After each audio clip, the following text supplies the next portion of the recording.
Assalamualaikum warahmatullahi wabarakatuh. Alhamdulillahirabbil alamin wassalatu wassalamu ala asrafil anbiya'i wal mursalin wa ala alihi washabbihi ajmain. Alhamdulillah, dengan rahmat Allah Subhanahu wa taala kita dapat digerakkan hati kita, langkah kita untuk dapat melaksanakan ibadah sholat isya dan tarawih di malam yang ke-29 kalau mengikuti Arab Saudi. Kalau pemerintah ini malam ke-28. Jadi katanya kalau ini apa ganjil apa genap, basing lah ini. Jadi kalau pemerintah ini malam 28, kalau mengikuti Arab Saudi ini udah malam ke-29. Salawat serta salam tidak lupa kita sanjungkan kepada Nabi kita, Nabi besar Muhammad sallallahu alaihi wasallam. Alhamdulillah, Bapak-bapak, Ibu-ibu jamaah Masjid Al-Furqan, kita sudah berada di malam ke-29. Pada malam hari ini kami akan sedikit mengingatkan tentang sebuah nasihat. Sebenarnya banyak nasihatnya. Nasihat dari seorang manusia yang namanya ada di dalam Al-Quran. Jadi kalau di Al-Quran itu ada 6 nabi.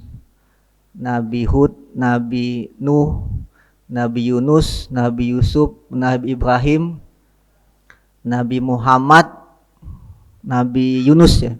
Ada 6. Jadi nabi yang ada di Al-Quran ada 6 yang dijadikan nama surat. Dan ada 3 manusia yang selain dari nabi, selain rasul yang dijadikan nama surat, yaitu Ali Imran, Maryam, dan Luqman. Kami akan membahas tentang nasihatnya Luqman. Jadi Luqman memberikan nasihat dalam surat Al-Luqman di surat ke-13, ke-13, ke-14, dari 13, 14, 15 sampai ke-18. Jadi surat ke-31 yang berbunyi A'udzubillahi minasyaitonirrajim. Bismillahirrahmanirrahim. Wa id qala Luqmanu libnihi wa huwa ya'iduhu ya bunayya la tusyrik billah. Nasihat pertama, wahai anakku, jangan mempersekutukan Allah. Kemudian nasihat yang kedua di ayat ke-14, wa wassaynal insana biwalidayhi hamaluthu ummuhu wahnan ala wahni wa fisaluhu fi amaini anishkur li wali walidaik ilayal masir. Nasihat yang kedua yaitu berbuat baik kepada kedua orang tua. Nasihat yang ketiga yaitu di ayat yang ke-16 yaitu ya bunayya innaha intaku misqal habbatin min khardalin fatakun fi sahratin aw fis samawati aw fil ardi ya'ti bihallah innallaha latifun khabir. Nasihat ini menjelaskan bahwa wahai anakku, sungguh jika ada sesuatu perbuatan seberat biji sawi dan berada dalam batu atau di langit atau di bumi, niscaya Allah akan memberinya balasan. Sesungguhnya Allah Maha Halus, Maha Teliti. Yang menjelaskan bahwa sadar bahwa manusia berada dalam pengawasan Allah. Jadi kita harus menyadari bahwa kita berada di dalam pengawasan Allah. Nasihat yang ketiga. Nasihat yang keempat dalam satu ayat, ayat ke-17. Ya bunayya aqimis sholata wa'mur bil ma'ruf wanha 'anil munkar wasbir ala ma asabak. Inna dzalika min azmil umur. Wahai anakku, laksanakanlah sholat dan suruhlah manusia berbuat yang ma'ruf dan cegahlah mereka dari yang mungkar, dan bersabarlah terhadap apa yang menimpamu, sesungguhnya yang demikian itu termasuk perkara yang penting. Yang terakhir adalah wala tusair khaddaka linnas wala tamshi fil ardi maraha. Dan janganlah kamu memalingkan wajah dari manusia karena sombong, dan janganlah berjalan di bumi dengan angkuh. Sungguh Allah tidak menyukai orang-orang yang sombong dan membanggakan diri. Jadi ada nasihat itu yang menjadi pegangan bagi kita. Salah satu yang pertama yang harus kita pegang yaitu janganlah mempersekutukan Allah. Ini kunci. Jadi walaupun seorang Islam, seorang Muslim, selagi dia sudah mengucapkan dua kalimat syahadat, maka dia berhak untuk masuk ke dalam surga. Meskipun dia memiliki dosa seberat apapun. Tetapi kuncinya dia tidak boleh mempersekutukan Allah.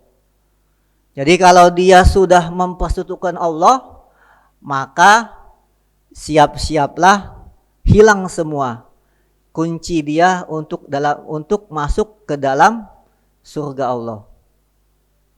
Jadi itu kuncinya.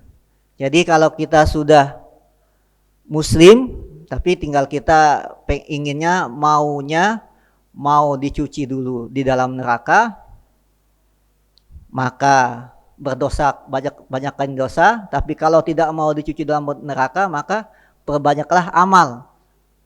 Tapi kalau seorang Muslim selagi dia sudah mengucapkan dua kalimat syahadat, maka dia berhak untuk mendapatkan surga Allah. Yang pasti ditimbang dulu berapa berat dosa dan berapa berat amalan. Tetapi kalau dia sudah mempersekutukan Allah, kunci surganya sudah hilang. Itu kuncinya. Banyak bisa syirik besar, syirik kecil, dan hati-hati banyak hal yang bisa mengakibatkan kita terjauh dari kunci surga tersebut. Yang kedua yaitu berbuat kebaik pada kedua orang tua. Mungkin bapak-bapak, ibu pernah mendengar kisah Alqamah, walaupun ini kisahnya ada beberapa ulama mengatakan ini kisahnya masih dhaif hadisnya, tapi harus kita jadi pelajaran. Seorang manusia, sahabat Nabi, Alqamah, yang tidak bisa mengucapkan kalimat syahadat, mengucapkan la ilaha illallah ketika akan di ujung hidupnya. Kenapa? Karena dia durhaka kepada kedua orang tuanya. Padahal dia adalah seorang sahabat Nabi yang suka melakukan ibadah, puasa rajin, sholat rajin, sedekah rajin, tapi sama orang tua durhaka.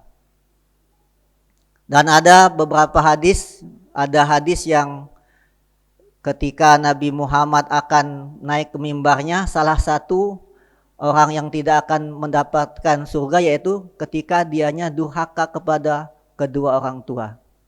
Jadi bapak-bapak, ibu-ibu yang mungkin masih ada masalah dengan orang tua, jangan sampai kita baik dengan tetangga, baik dengan orang, baik dengan teman sekantor, tapi dengan orang tua kita musuhan, boesan, apalagi tidak berteguran. Apalagi sempat sampai dipiralkan ada beberapa berita yang sampai ingin merebut warisan. Jadi na'udzubillah. Itu kunci. Ridallah fi ridha walidain wa suhtullah fi suhti walidain. Keriduan Allah ada keriduan orang tua, dan kemurkaan Allah ada di kemurkaan kedua orang tua. Jadi jangan sampai kita hilang saja semua amalan kita karena apa? Karena kita durhaka kepada orang tua. Hilang saja amalan kita ketika kita jauh dengan orang tua. Yang ketiga, kita harus sadar bahwa kita ini selalu mendapatkan pengawasan dari Allah. Jadi walaupun kita mau bersembunyi di manapun, kita harus sadar bahwa kita itu dalam pengawasan Allah. Kalau CCTV mungkin hanya dalam batas-batas tertentu, tetapi kalau Allah, walaupun kita berada di tempat yang sangat tersembunyi, pasti akan diawasi oleh Allah. Sepintar-pintarnya kita, pasti Allah Maha melihat. Itulah Allah Maha melihat. Jadi jangan sampai kita beranggapan kita mau melakukan kejahatan karena tidak ada yang melihat. Yakinlah Allah Maha melihat, dan lama-kelamaan kejahatan itu pasti akan terbongkar.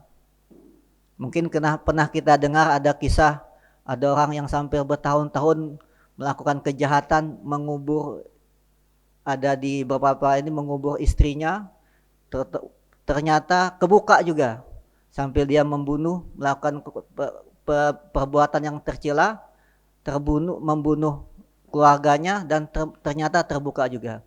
Yang mungkin sekarang viral, ada artis walaupun dia non muslim yang suaminya itu menjadikan idola bagi perempuan-perempuan. Karena apa? Karena sangat memberikan kenikmatan kepada istrinya. Ternyata apa? 271 triliun ternyata hasil dari mengambil PT Timah yang ada di Bangka Belitung. Terbuka juga kan, yang menjadi idola semua wanita, ternyata dianya melakukan perbuatan yang sangat tercela. Jadi yakinlah pasti akan terbuka. Sehebat-hebat manusia pasti akan terbuka semua keburukan. Yakin bahwa Allah Maha melihat atau mendengar.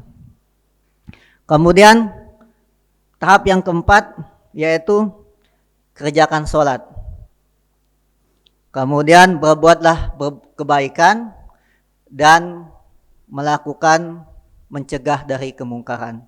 Yang pasti dalam surat itu, dan kamu harus bersabar. Kenapa? Ketika kita mencegah kemungkaran, kemudian kita mencegah kemungkaran terutama ini, pasti kita akan menghadapi penentangan dari orang-orang.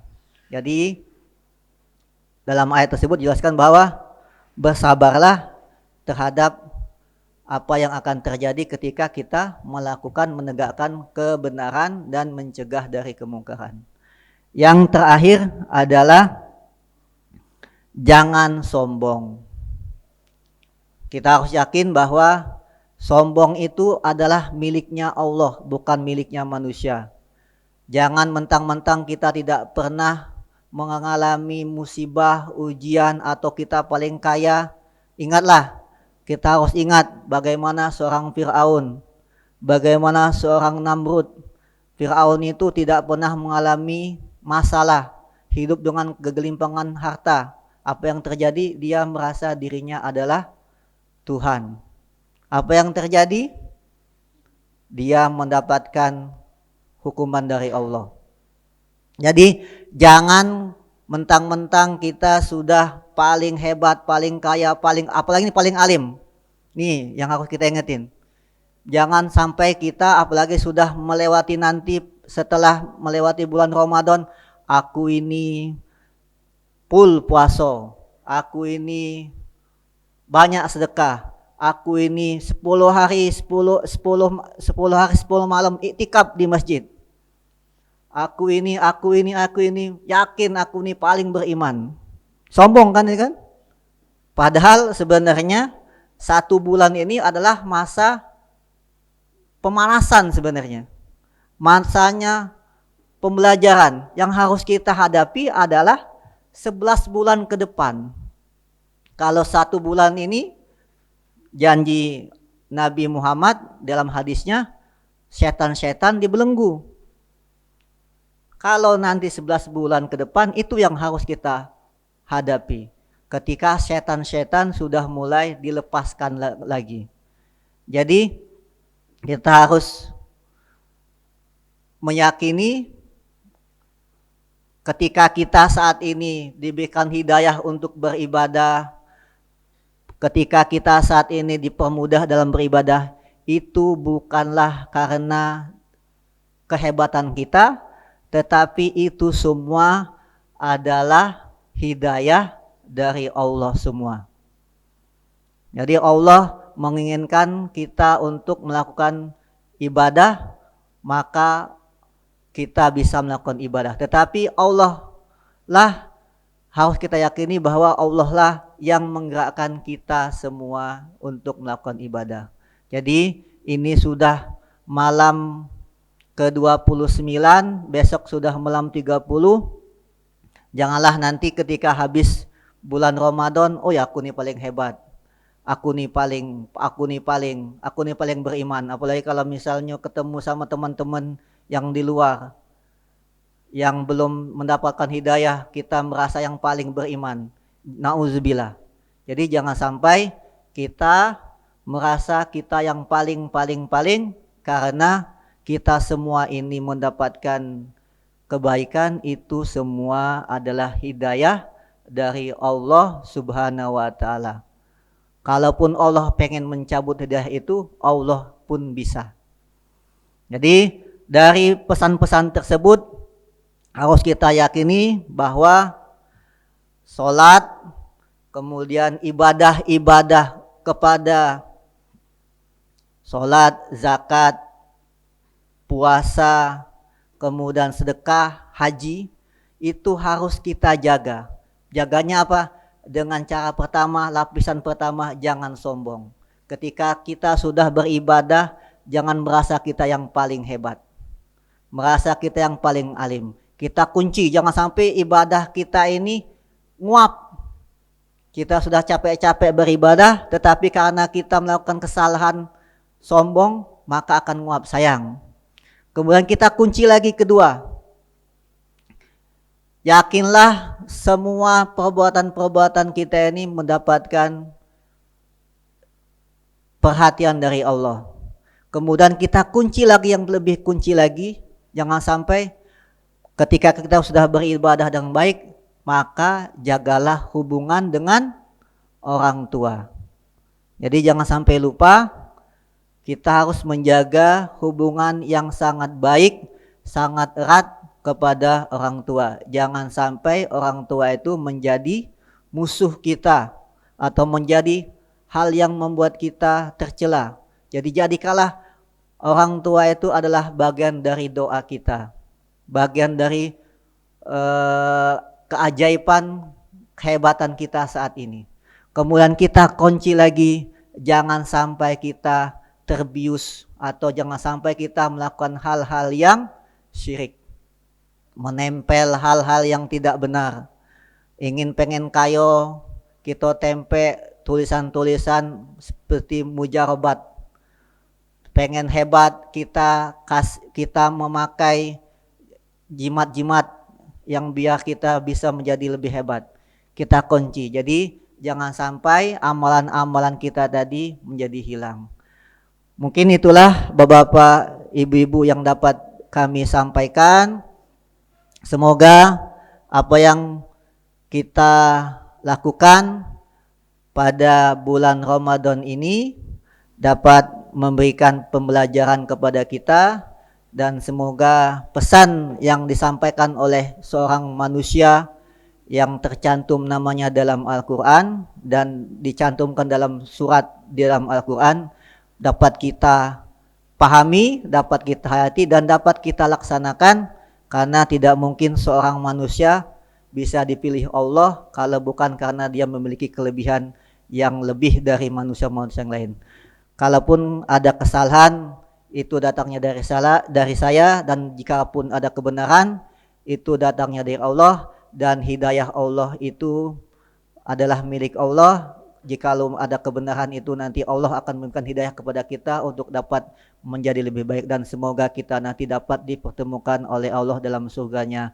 Amin amin ya rabbal alamin. Billahi taufik wal hidayah. Wassalamualaikum warahmatullahi wabarakatuh.